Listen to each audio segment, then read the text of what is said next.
If your hand causes you to stumble, cut it off. Wow. It is better for you to enter into life maimed rather than having your two hands to go into Gehenna, into the unquenchable fire. Yeah, it is a genuinely shocking thing to hear. Right. I mean, imagine someone looking you dead in the eye and delivering that sentence. The hyperbole is violent by design. It really is. It's completely jarring. And honestly, we're dropping you straight into that, visceral, terrifying image today because it is the ultimate destination of the journey we're taking. Exactly. The entire dramatic engine of what we're diving into revolves around this one massive, unresolved gap. And I'm talking about the whiplash between a blinding, supernatural mountaintop revelation and then a humiliating public failure. Yes, right down at the valley floor. Yeah, the distance between those two locations, the peak of glory and the valley of disgrace, that's the key to understanding the architecture of this entire narrative. So today we are taking a deep dive into the historical context, the political tension,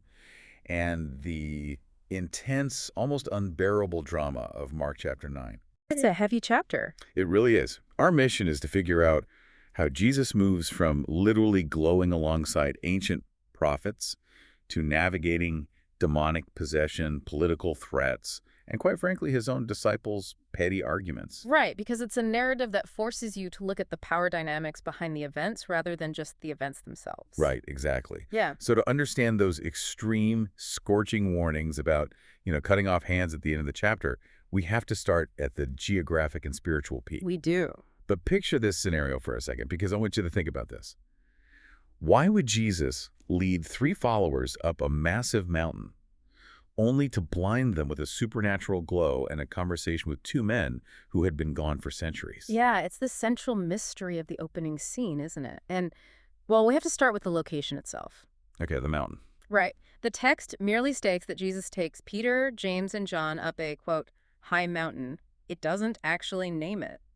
Wait, really? Yeah, it leaves a lot of room for historical interpretation. We don't even know which mountain. I feel like Yeah. that would be, a pretty important detail to record. You'd think so, right? I mean, the traditional candidate people have pointed to for centuries is Mount Tabor. Okay. But there is a massive contextual problem with Mount Tabor. At that specific time in history, Mount Tabor was occupied by a Roman garrison fort. Oh, wow, okay. Yeah. So if you were trying to have this, highly secretive, mystical revelation that effectively subverts the ruling authorities, Which is exactly what this is. a Roman military base with actively patrolling guards is probably the absolute worst place to do that. It would be incredibly counterproductive. I mean, a Roman garrison represents imperial surveillance, right? And Yeah. tribute collection. Definitely not the vibe. No, you don't go there for a private spiritual summit. So that is why some scholars believe the text may suggest Mount Hermon instead. Okay, Mount Hermon. Yeah. Mount Hermon is in the far north of the region, which fits the geography of the surrounding travel narrative much better. And, it is massive. It rises to nearly 9,200 feet high. Wow, that is a serious climb. It is. I mean, it physically isolates them from the crowds, the authorities, all of it, the rest of the world. Makes sense. And once they are up there, Jesus' appearance blazes white. The text describes it as a bleaching beyond earthly capability. Right. And then Moses and Elijah materialize beside him. Okay, let me stop you right there, because this is where my mind gets kind of stuck. Why those 2? It's a great question.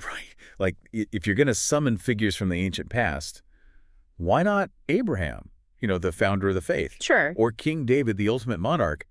Why specifically Moses and Elijah? Well, their appearance is not just arbitrary window dressing.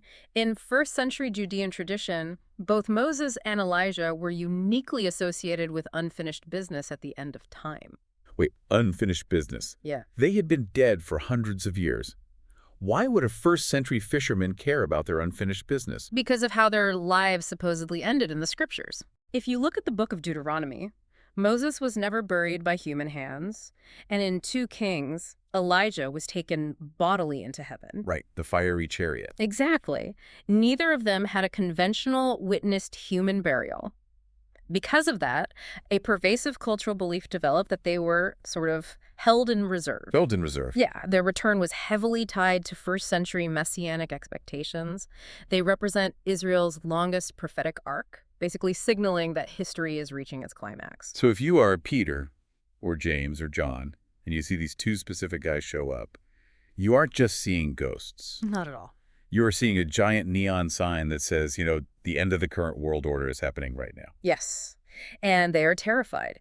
And then, well, the climax of the summit happens. A cloud overshadows them, and a voice comes out of the cloud saying, "This is my beloved son, listen to him." Which, that echoes what happened at Jesus' baptism in Mark chapter 1, right? Yeah. The divine voice endorsing him. It does echo that, yeah. But let's look closer at the specific command added here. Okay. The voice says, "Listen to him." Right. The presence of Moses right there completely changes the meaning of that phrase. If we trace this back to the broader biblical landscape, that points directly to Deuteronomy 18. Okay, I'm not making the connection. What happens in Deuteronomy 18? Well, in Deuteronomy 18, Moses tells the people that one day God will raise up a future prophet from among them and Israel must obey him. Oh. Yeah, so the voice from the cloud isn't just saying, "Hey, Jesus is great." While Moses is standing right there, the divine voice is initiating a direct, targeted transfer of prophetic authority. Hold on. So the authority of Moses, Yes. the guy who literally brought the law down from Sinai, is being explicitly handed over to Jesus in real time. That is massive. It is the ultimate spiritual high.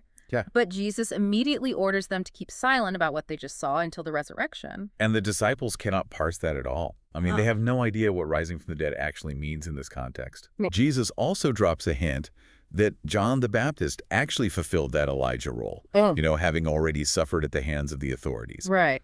But all of this high-minded theological mountaintop talk, it just doesn't last.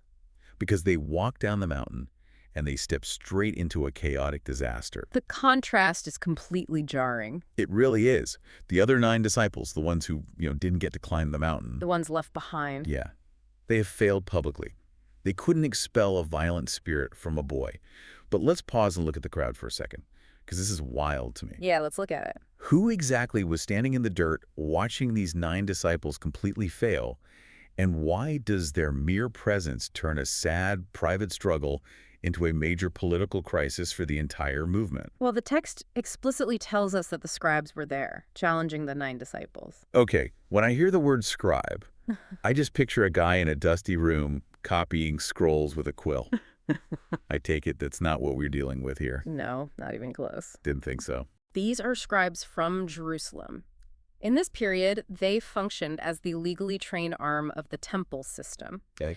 They represent the long reach of the Jerusalem establishment, pushing right into the rural region of Galilee. I mean, they have the power to adjudicate disputes, challenge itinerant teachers, and report directly back to the high priestly networks. So they are basically institutional regulators. Yes, exactly. Operating under Roman oversight and holding massive authority over Jewish communal life. Let's put this in terms we can easily visualize today.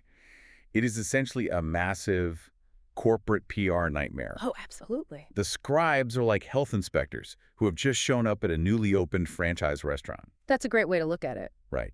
And if they can prove that the kitchen staff, in this case, the 9 disciples, is completely incompetent and violating the rules, they have the legal backing to shut down the whole parent company. Yes. They are using this failed exorcism to publicly test the franchise, expose the movement's incompetence, and completely undermine Jesus' credibility in the region.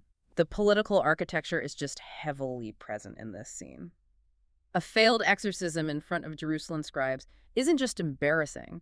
It dismantles a rabbi's legal and social authority. And right in the middle of this high-stakes political sabotage, you have the father of the possessed boy. Yeah, the father. He is just desperate. He's standing in front of the health inspectors. Essentially, his kid is suffering, and he cries out with tears, I believe, "Help my unbelief." It is a stunning admission. It is the most honest sentence in the entire text, I think. It refuses to resolve the contradiction. Yeah, he's looking at the failure of the 9 disciples. He's feeling the pressure of the scribes, and he doesn't pretend to be some titan of faith, but he also refuses to let go of his hope. Exactly. And Jesus rebukes the spirit and hands the boy back alive. Which resolves the immediate crisis for the family. But from a strategic standpoint, the scene has fundamentally altered the movement's situation. Right, because the vulnerability of the franchise has been exposed. The establishment knows where the weak points are now. So Jesus takes the group underground. They leave the area and start moving secretly through Galilee. The text specifically notes he was traveling, quote, not wanting anyone to know. And during this covert journey, He delivers his second formal passion prediction. Okay. He tells his followers, "The Son of Man is being handed over to the hands of men, and they will kill him. And when he is killed, on the third day he will rise again." So Jesus is openly predicting his own violent murder. But tell me about this intense secrecy. Like, why go totally underground? Is he just being paranoid about the crowds? No, it isn't paranoia at all. It is highly accurate threat assessment. You really have to look at the political realities of the region. Galilee is under the direct control of Herod Antipas. Okay, remind us who Herod Antipas is, politically speaking. He is a client ruler. That means he governs the region on behalf of Rome, basically maintaining order and paying tribute. And crucially, this is the exact same Herod Antipas who had already executed John the Baptist. Ah, the very figure Jesus just associated with the returned Elijah on the mountain. Exactly. So put the pieces together. Jesus is moving quietly through the territory of a Roman client ruler who has already proven he will murder popular religious figures. Right. Jesus knows the scribes from Jerusalem are already building a case against him. He is operating as a man who knows exactly where this road ends. The prediction of his death is a sober, clear-eyed reality. Which makes the disciples' reaction, or I guess lack thereof, incredibly frustrating to read. Oh, definitely. While Jesus is charting a course toward his own execution, the disciples fall silent. Why? Because as they were walking on the road, they were literally arguing with each other about who among them is the greatest. Yeah. I mean, how can you possibly have that conversation while your leader is talking about being killed? Yeah. Are they just incredibly dense? Well, to modern ears, it sounds like pure vanity, but it maps perfectly onto genuine first-century anxieties about patronage. Okay, so how did patronage actually work for them in this specific situation? So, first-century society ran on proximity to power. Access, favors, security, all of it was dictated by your rank in relation to a powerful patron. In this case, Jesus. Okay, that makes sense. And remember what just happened back at the mountain? A hierarchy was visibly established. Oh, bro. 3 disciples went up the mountain and saw glory. 9 stayed at the bottom and failed spectacularly in front of the authorities. Oh, wow, the inner circle is fracturing. Yes, they are terrified. If Jesus is marching toward a violent confrontation, they need to know who is in charge when the dust settles. Right. Who controls access? Who gets the top positions? They are arguing over prestige and rank because, in their cultural framework, securing your position is a matter of survival. So it's less about, like, simple ego and more like a panic over ancient political succession. Exactly. If the boss is going down, who gets his corner office? Right. But they are completely missing the spiritual reality because they are so consumed by the social hierarchy. Oh, they are entirely missing the point of what Jesus is building. So this secret, tension-filled journey finally brings them to a house in Capernaum. And Jesus confronts them about their argument on the road. He does. He does something highly symbolic.